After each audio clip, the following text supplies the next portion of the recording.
नमस्कार दोस्तों, मैं आशीष। आप लोगों का एक बार फिर से स्वागत है अपने YouTube चैनल फार्मेसी विद आशीष पर। आशा करते हैं आप लोग स्वस्थ होंगे, मस्त होंगे और तैयारी को अच्छे ढंग से कर रहे होंगे। ठीक है, तो आज के वीडियो में हम लोग अगले प्रैक्टिस सेट के बारे में बात करने वाले हैं।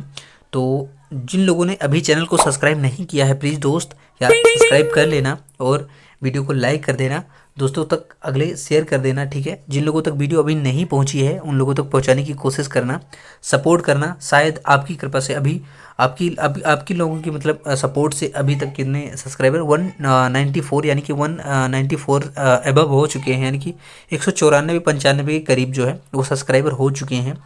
ठीक है, आप लोगों की ही सपोर्ट से संभव है। ठीक है, तो अगला इसमें क्वेश्चन पूछा गया कि आज के प्रैक्टिस सेट के पहला क्वेश्चन इसमें दिया गया, पूछा गया है the chairman of the drug technical advisory board is. तो इसमें पूछा गया कि जो चेयरमैन होता है किसका, ड्रग टेक्निकल एडवाइजरी बोर्ड का, किसका, ड्रग टेक्निकल DTAB का, किसका, DTAB का। तो कौन हो सकता है बताइएगा। चलिए फटाफट से दिखाते हैं आपको ऑप्शंस। इसके राइट ऑप्शन में आप लोग बताइएगा। आप लोगों को थोड़ा सा समय दिया जाता है, उसी बीच में आपको क्या है, जिन लोगों को नहीं आता है कोई बात नहीं, आप लोग देखिए वीडियो, रिकवर कर लीजिए अपनी पढ़ाई को। और जिन लोगों को अच्छे से पढ़ाई कर चुके हैं, प्रैक्टिस सेट करना चाह रहे हैं, तो उन लोगों के लिए बहुत ही शानदार ये वीडियो होने वाला है। ठीक है, तो हम ऑप्शन दिखाएंगे, उससे पहले आप अपने मन में कलेक्ट कर दीजिएगा कि कौन सा इसका राइट आंसर हो जाएगा।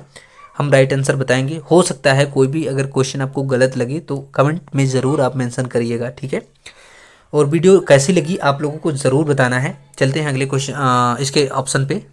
चलिए, तो इसमें पहला ऑप्शन है डायरेक्टर सेंट्रल ड्रग लाइब्रेटरी। ठीक है, जो डायरेक्टर होते हैं किसके, सेंट्रल ड्रग लाइब्रेटरी के, वो होते हैं, या फिर president pharmacy council of India, यानी कि जो प्रेसिडेंट होता है किसका, PCI का, वो होता है, या फिर director general of health service वो होते हैं, या फिर ड्रग कंट्रोलर इंडिया वो होते हैं। तो इसका राइट आंसर हो जाएगा option C, director general of health service is the correct answer, यानी कि option C is the correct answer. चलिए अगला क्वेश्चन इसमें दिया गया कि दोस्त इसमें पूछा गया है standard for the ophthalmic preparation are given in the drug and cosmetic act 1940 under. ठीक है, तो इसमें पूछा गया कि जो स्टैंडर्ड होता है किसके लिए, ऑप्थेल्मिक प्रिपरेशन के लिए, जो दिया गया है किसमें, ड्रग एंड कॉस्मेटिक एक्ट का 1940, तो किस शेड्यूल में आता है। ठीक है, तो शेड्यूल F में, शेड्यूल E में, या फिर शेड्यूल D में, या फिर शेड्यूल FF में। तो इसका राइट आंसर हो जाएगा दोस्त ऑप्शन नंबर D, यानी कि schedule FF is the correct answer is, तो FF is the right answer. चलिए दोस्त अगले क्वेश्चन के बारे में बात करते हैं। तो good manufacturing practice and requirement of premises plant, ठीक है, and equipment for pharmaceutical product are given as per drug and cosmetic act क्या है, 1945 है ये दोस्त।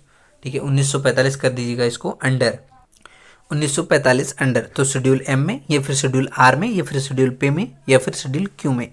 तो जो इक्विपमेंट होते हैं किसके, प्रैक्टिस के requirement of premises plant and equip, तो फार्मास्यूटिकल प्रोडक्ट। तो इसका राइट आंसर क्या हो जाएगा, शेड्यूल M, R, या फिर P, या फिर Q।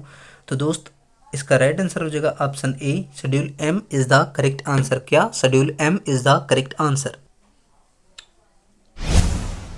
चलिए दोस्त अगले क्वेश्चन पे चलते हैं। इसमें पूछा गया है कि which one of the form should be used for application to import drug for personal use, form 8, या फिर फॉर्म 12A, या फिर फॉर्म 19, या फिर फॉर्म 24C।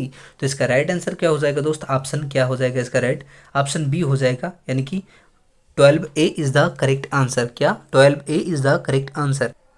तो दोस्त जिन लोगों ने चैनल को सब्सक्राइब अभी नहीं किया है, प्लीज़ यार सब्सक्राइब कर लेना और सपोर्ट करना। अभी शायद 95 सब्सक्राइबर हो चुके हैं। ठीक है, सपोर्ट करना आप लोग। तो इसी के साथ में चलते हैं अगले क्वेश्चन पे। तो इसमें लिखा गया है क्या, द प्रोसेस ऑफ डिस्टिलेशन, क्या, द प्रोसेस ऑफ डिस्टिलेशन, यानी कि प्रोसेस क्या है, प्रोसेस होती है डिस्टिलेशन की। ठीक है, ऑफ सोल्यूशन दैट कंटेन, क्या है, क्या है, पूछा गया कि the process of distillation of solution that contain thermolabile substance under reduced pressure is. तो जो थर्मोलेबल सब्सटेंस होते हैं अंडर रिड्यूस किए जाते हैं प्रेशर के द्वारा, वो कौन सा होता है? सिंपल डिस्टिलेशन या फिर फ्रैक्शनल डिस्टिलेशन या फिर वैक्यूम डिस्टिलेशन या फिर डिस्ट्रक्शन डिस्टिलेशन। तो इसका राइट आंसर हो जाएगा दोस्त ऑप्शन सी, यानी कि vacuum distillation is the correct answer. क्या? Vacuum distillation is the correct answer.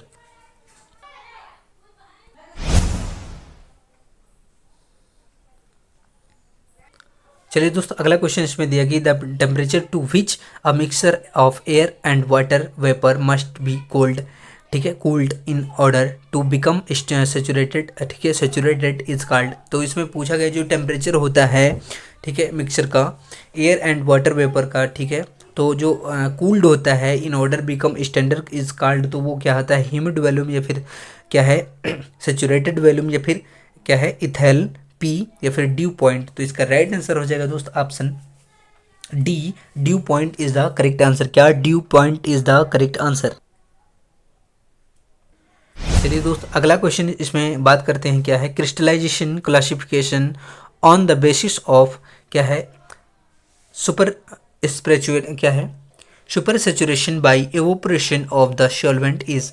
तो इसमें पूछा जो गया कि क्रिस्टलाइजेशन क्या है? क्रिस्टलाइजर जो क्लासिफिकेशन होता है वो on the basis of super क्या है? Super saturation by evaporation of the solvent is. तो जो सॉल्वेंट होता है उसके बारे में पूछा गया है। क्रिस्टलाइजेशन या होता है या फिर वैक्यूम क्रिस्टलाइजर होता है या फिर टैंक क्रिस्टलाइजर होता है या फिर स्वेंसन वॉल्कर वकर, ठीक है, वाकर क्रिस्टलाइजर होता है। तो इसका राइट आंसर हो जाएगा दोस्त option D, Swenson Walker crystalliser is the correct answer. क्या? Option D is the correct answer. चलते हैं दोस्त, अगला क्वेश्चन इसमें दिया गया कि one of the following is used for sterile filtration, ठीक है, flat and frame filter press या फिर मेम्ब्रेन फिल्ट्रेशन या फिर लीफ फिल्ट्रेशन या फिर मेटा फिल्ट्रेशन। तो इसका राइट आंसर हो जाएगा दोस्त option B, membrane filtration is the correct answer. क्या? Membrane filtration is the correct answer. तो चलिए दोस्त, अगले क्वेश्चन पे बात करते हैं कि a severe form of corrosion that developed in highly localized area क्या है? a metal surface is called, ठीक है, galvanic corrosion क्या है? corrosion erosion या फिर क्या है? pitting corrosion या फिर stress corrosion।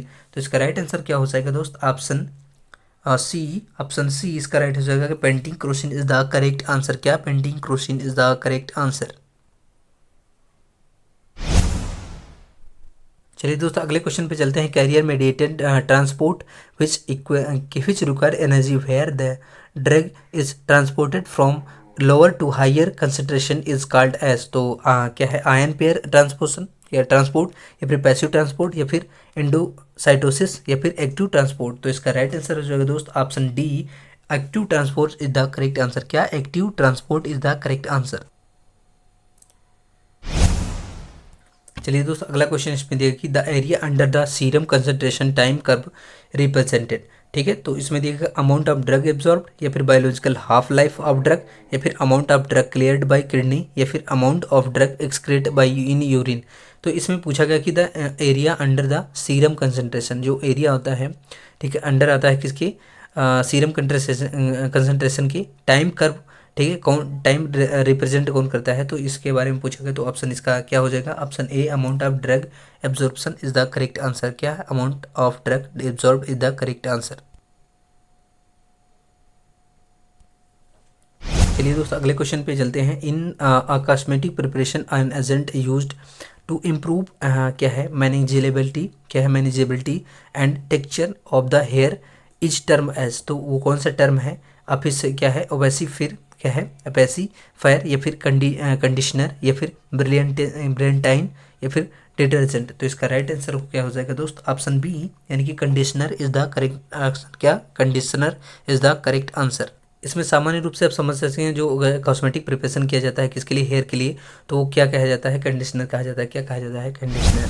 तो चलिए दोस्त, अगले क्वेश्चन पे चलते हैं। इसमें दिया गया कि ड्यूरिंग द मैन्युफैक्चरिंग, यानी कि बनाते समय ऑफ द टेबलेट के बनाते समय द सेपरेशन, ठीक है। The separation of the tablet into two और मोर क्या है distinct layer is called as. तो क्या होता है, पिकिंग या फिर स्टिकिंग या फिर लेमिनेशिंग या फिर कैपिंग। तो इसका राइट आंसर हो जाएगा दोस्त ऑप्शन क्या, ऑप्शन सी इसका राइट हो जाएगा। Elimination is the correct answer. क्या, elimination is the correct answer.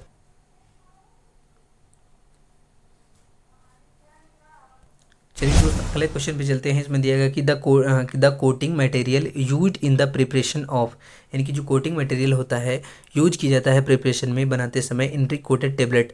तो इसमें बताना है कि राइट आंसर क्या होगा। शुगर होगा, एथिल सेलुलोज होगा, या फिर पॉलीथिलीन ग्लाइकोल होगा, या फिर सेलुलो एसीटेट फैथलेट होता। तो इसका राइट आंसर क्या हो जाएगा दोस्त, ऑप्शन डी, यानी कि सेलुलोज एसीटेट फैथलेट होता है। क्या, cellulose acetate phthalate is the correct answer.